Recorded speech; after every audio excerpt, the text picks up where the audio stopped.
Վերաքննիչ դատարանն այսօր մերժեց Սասնա Ծռեր զինված խմբի անդամ Արմեն Լամբարյանի խափանման միջոցի փոփոխման բողոքարկումը և ուժի մեջ թողեց նրա կալանավորման որոշումը։ Լամբարյանի փաստաբան Ինեսա Պետրոսյանը ասաց, որ նիստը կարճ տևեց, դատախազն էլ չէր ներկայացել։ Նա պնդեց, որ այս որոշումը քաղաքական էր։ Սասնա Ծռերով կարծես թե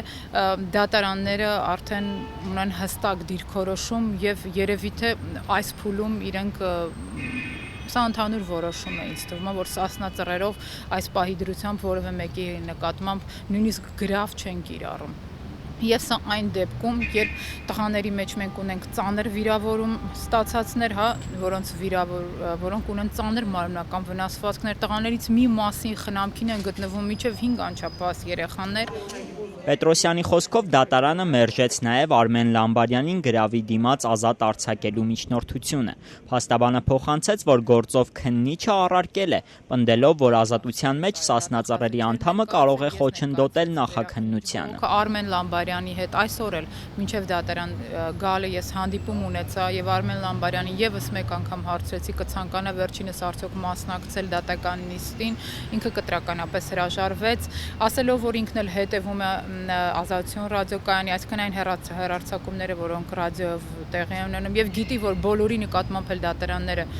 նույն որոշումն են կայացնում, ասած ես իմաստ չեմ գտնում գալ եւ ներկայանալ դատարան ամենավանդ իր վիրավորումները հաշվի առնելով։ Այսօր էլ Հայաստանի անկախության 25-ամյակի առթիվ ազգային ինքնորոշում միավորման առաջնորդ Պարույր Հայրիկյանը իշխանություններին առաջարկեց երկրի ներսում լարվածությունը թոթափելու նպատակով համաներում հայտարարել։ Հայրիկյանի խոսքով համաներումը պետք է կիրառվի քաղաքական դրդապատճառներով ազատազրկվածների հանդեպ։ Սասնա Ծռեր, Վալոդիա Հովհաննիսյան, Ավետիսյան, Ավետիսյան, նաև Շանթի խումբը Սասնա Ծռերի մեջ մտնում է։ Իհարկե մեզ համար շատ կարևոր է Կարո Եղունիկյանը, որ ընդհանրապես Կարոյին միայն բաց են թողնելու։ Կարո Եղունիկյանի գործը բացառիկ անհեթեթ գործ է։ Նա իսկապես խղճի կալանավոր է։ Այո, մենք նկատի ունենք բոլոր նրանց եւ իհարկե բոլոր կալանավորների վրա էլ կարող է այդ համաներում անդրադառնալ։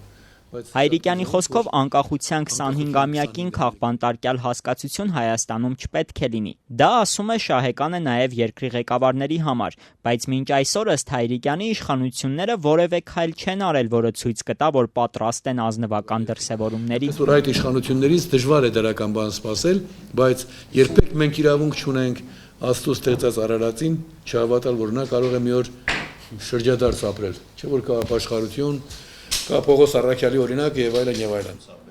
Այսօր Սասնա Ծռերի աջակիցներ Ֆելիքս Հայրապետյանը, արձագանք երաժշտական խմբի անդամ Եղիշե Պետրոսյանը ու Սերգեյ եւ Արեգ Գյուրեղյան եղբայրների հայր Արմենակ Գյուրեղյանը հայտարարեցին Սասնա Ծռեր հիմնադրամ ստեղծելու մասին։ Հիմնադրամի հոգաբարձուների խորհրդի նախագահ կլինի Արմենակ Գյուրեղյանը։ Ասացին, որ հիմնականում նախատեսում են ֆինանսական օգնություն տրամադրել Երևանում հուլիսին ոստիկանության պարեկապահակային գունդը գրաված Սասնա Ծռերի անդամների ընտանիքներին։ Մազմանյան մայրը 6 երեխա, ով պետք է հոգ տանի այդ երեխաների մասին։ Հա։ Մենք ուրեմն անպայման պետք է օգնության ձեռք մեկնենք եւ այդ ընտանիքը չպետք է նեղություն քաշի։ Եվ դրա համար պետք է շատ ակտիվ